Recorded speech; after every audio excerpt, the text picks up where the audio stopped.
Buenas noches para toda la gente.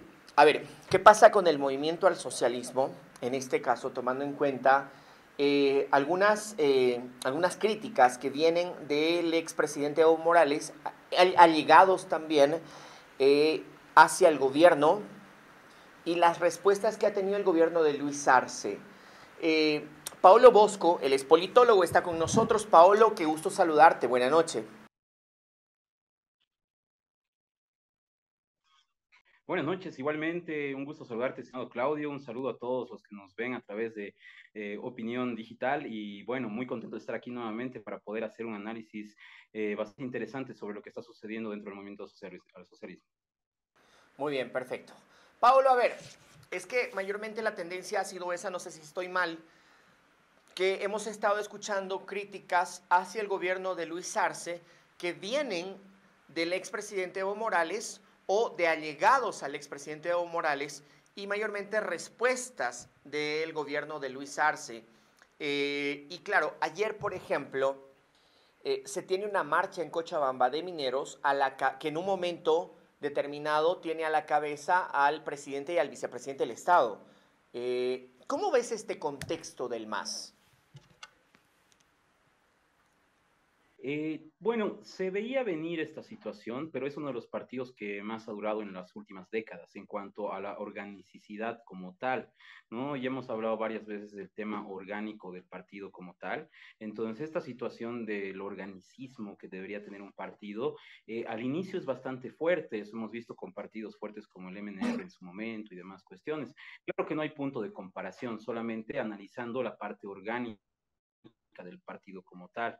Entonces, ya a través del tiempo, el socialismo en un principio, con Filemón Escobar y demás, tenía como una mira bastante orgánica como tal, como partido político. Sin embargo, en los últimos tiempos ya se ha notado o ha empezado a salir a la luz las aspiraciones ya individualistas de cada persona, ¿no? Nuevamente el budismo que siempre le ha hecho daño a nuestro país, enfocarse en una sola persona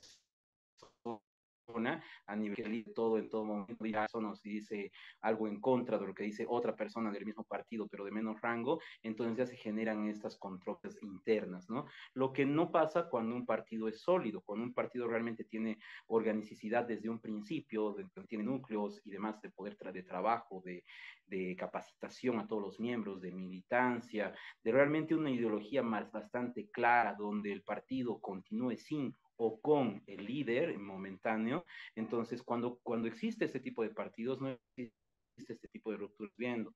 Pero ya por el desgaste mismo del movimiento al socialismo, ya se puede advertir o se podía advertir que iba a suceder esto en cualquier momento, pero no de la forma que estamos viendo, ¿no? Porque no pensábamos que en momentos se iban a dividir entre estas dos facciones, que al final se ve en esta pelea de lucha de egos, ¿no? Me voy a atrever a decir que es una lucha de egos porque podemos ver, por ejemplo, las arremetidas de Evo Morales contra miembros de su mismo partido, llamándolos poco éticos, etcétera, etcétera, por ciertas circunstancias, y también tratando de expulsar, ¿no? Algunos miembros de su partido político por ser poco éticos cuando él una actitud realmente ética en diferentes situaciones, ¿no?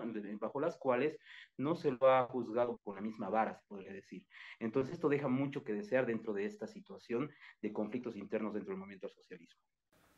Muy bien, a ver, ahora, ¿crees que el hecho de que Evo Morales no sea el presidente del Estado es lo que está perjudicando al MAS? Evidentemente, ¿no? Este afán de querer ser presidente sí o sí a como dé lugar, ha perjudicado al MAS desde un principio, desde mucho antes, y está volviendo a tener el mismo tipo de conflicto. Hemos visto que ha sido un capricho personal el querer entrar a una reelección por parte de Evo Morales, porque si bien la Constitución permite dos veces y estaba tratando de ir a la tercera, no olvidemos que ha habido un primer mandato antes de la nueva Constitución Política del Estado, ¿no? Está vigente. Entonces ya estaríamos hablando la práctica más que en la teoría, de 4 mandatos consecutivos. El hecho de que el movimiento al socialismo no quiera otro candidato más que Evo Morales en su momento ha generado todo el conflicto que hemos tenido desde el 2019 hasta el 2020, ¿no? Y que seguimos arrastrando hoy en día, porque al fin y al cabo el movimiento al socialismo ha vuelto a salir no porque sea un partido realmente que el pueblo haya elegido con corazón, ¿no? Como en un principio podría haber sido, sino ha sido un voto castigo precisamente a la mala gestión de la oposición en el momento que ha subido al poder, en este conflicto que ha sucedido. Y mira, paradójicamente, hoy volvemos a un noviembre, casi diciembre, donde estamos nuevamente con estos conflictos parecidos a los del 2019, donde hay paros contundentes por caprichos de ciertas personas y donde al final el gobierno hace omiso o no hace nada al respecto. Era una copia fiel, ¿no? En ciertos aspectos de lo que pasaba en ese entonces, en cuanto a la reacción del gobierno, ¿no? Tratar siempre de esquivar o de hacer a la vista gorda de la situación. Entonces, hoy por hoy, cuando sube el movimiento al socialismo nuevamente al poder, creo que el MAS precisamente piensa, y yo creo que también Evo Morales, que él iba a poder dirigir desde la parte trasera, ¿no? Iba a poder ser el que no está sentado, pero el que puede dirigir toda la situación, como el asesor del rey, se podría decir, ¿no? Como si fuera una monarquía. Pero al notar que no se da esto al 100% y no se cumplen todos los caprichos que quiere precisamente el caudillo, se empieza a resquebrajar esta situación y a ver precisamente conflictos internos. ¿A quién hacemos caso? ¿Al jefe de bancada? ¿O al presidente? ¿O al jefe de bancada que era el expresidente y que gracias a él, según lo que creen precisamente los allegados y simpatizantes del movimiento al socialismo es precisamente el que ha transformado Bolivia, el que cambia Bolivia, etcétera, etcétera? ¿A quién hacemos caso al final? ¿No? ¿A quién ha sido electo por el pueblo o a quién nosotros le rendimos culto o pleitesía por ser el caudillo? ¿No? En relación a los militantes del propio movimiento al socialismo. Entonces esto se ha dado incluso sin querer y sin darse cuenta, porque en algún momento que le digan al jefe que no, pues sucede este tipo de cosas, ¿no? Donde precisamente ya empieza a haber estos roces entre una parte y otra parte de un mismo grupo. Perfecto. Esto es muy importante mencionarlo en un marco de análisis, netamente de análisis. No estamos hablando de un tema del político A o del político B. No estamos hablando desde el partido A o desde el partido B. Estamos hablando en torno a lo que se puede analizar técnicamente desde afuera. Ahora, algo que ando escuchando todo el tiempo es, estamos en esta situación, porque después nos va a tocar el tema de la oposición, o sea, me pongo a pensar en la oposición y bueno, uno lo primero que me preguntan es quién, ¿no? Pero hablando del movimiento al socialismo, me dicen, estamos a todavía buen tiempo de las próximas elecciones. El 2025 vamos a tener elecciones. El 2024 tendríamos candidatos. Estamos hablando de todavía parte del 2022, todo el 2023. Y la gente me dice, ¿no es muy temprano? O sea, la situación nos está dando mucho antes a que hayan elecciones en el país. ¿O cuál sería el objetivo? Porque algunos dicen, o tal vez Evo Morales lo que está buscando es no perderse en el ámbito político y buscar ahí protagonismo, pero por otro lado, el tema del gobierno de Luis Arce, que ha estado trabajando en diferentes aspectos, qué sé yo. Entonces, ¿cómo ves este contexto? Porque vemos, no sé si llegamos a ver dos diferentes personas con diferentes tipos de intenciones. Un Evo Morales por un lado y un Luis Arce por otro.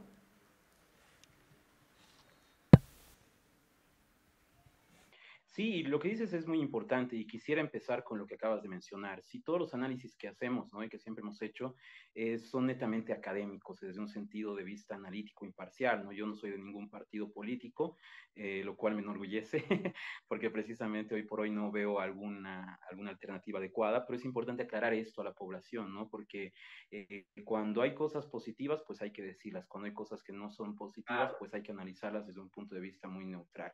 Tomando en cuenta ese aspecto que dices, ¿no? Y viendo el tema precisamente de falta mucho para las elecciones, qué está sucediendo y demás. Acá, sí, es evidente que no siempre existir, es parte de la estrategia y del marketing político.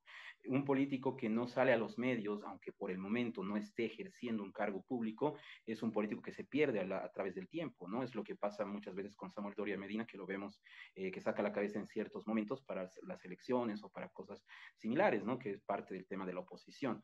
Entonces, tiene que haber protagonismo, ya sea de una situación, de una forma o de otra, o sea, tiene que existir ese movimiento y esa notoriedad. Pero la situación del conflicto ahora por el censo es netamente política y caprichosa y tiene un ego por detrás, ya sea de oposición o de oficialismo. ¿Y por qué estamos hablando de temas de muy temprano, muy tarde? Porque nuevamente hemos caído en una situación donde una norma se está incumpliendo.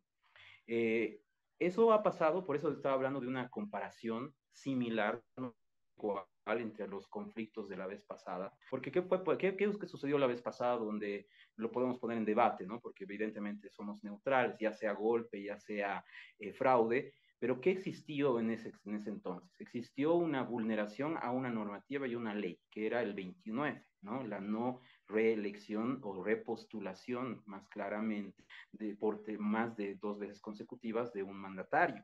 Entonces, al obviar esa normativa, el pueblo se molesta y se empieza a generar conflictos, ya sea de un lado o del otro, especificando intereses, ¿verdad? Entonces, eso es lo que vuelve a pasar hoy en día.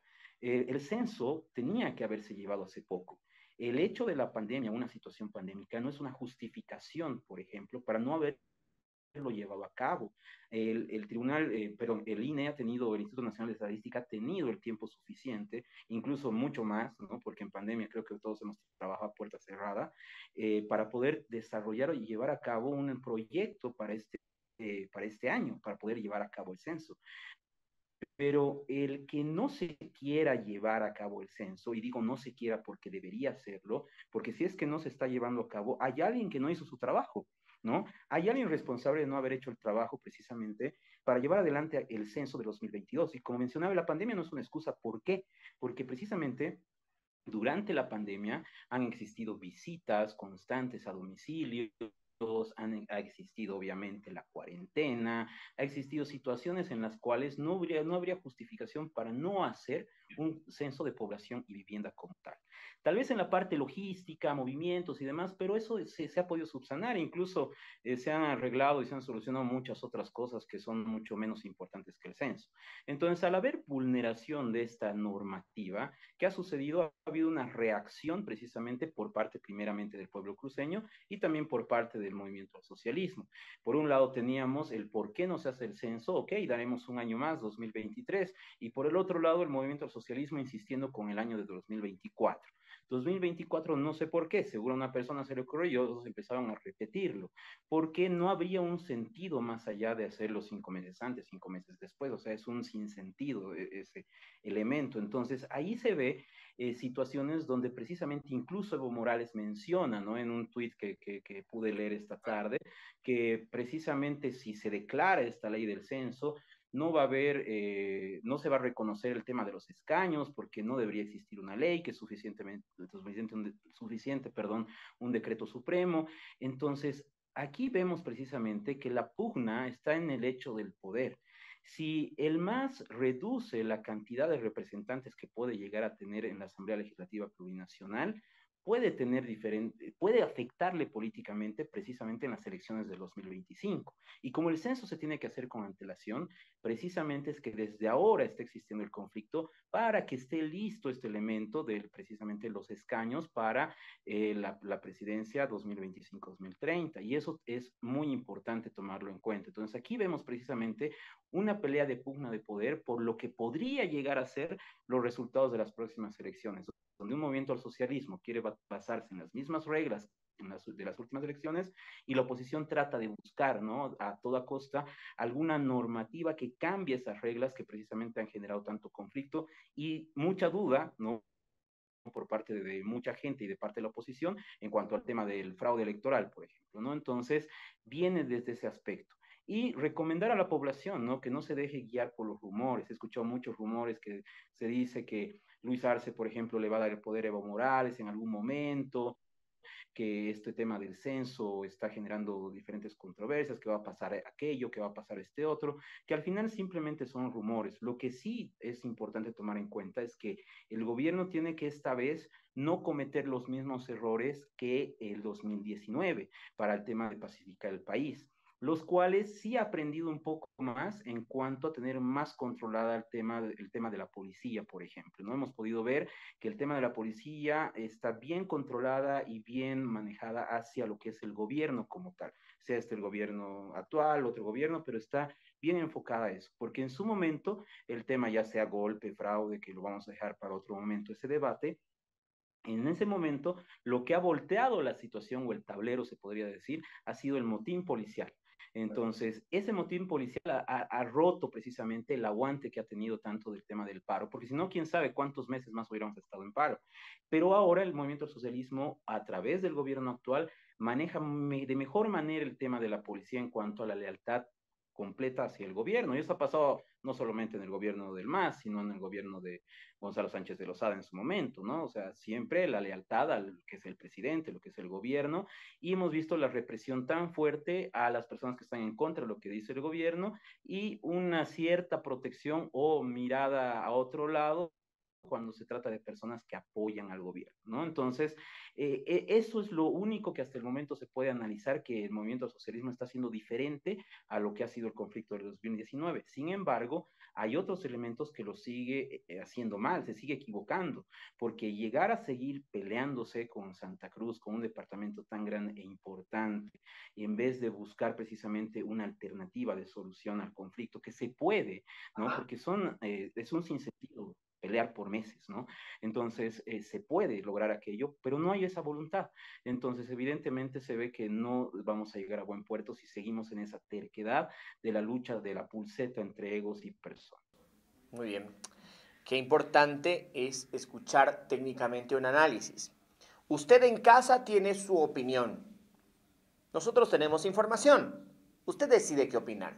Usted decide qué opinar con respecto a lo que estamos mencionando. Quiero agradecer a Paulo Bosco, es politólogo que está con nosotros y que ha aceptado ser parte de este espacio. Muchísimas gracias y buena noche, Paulo.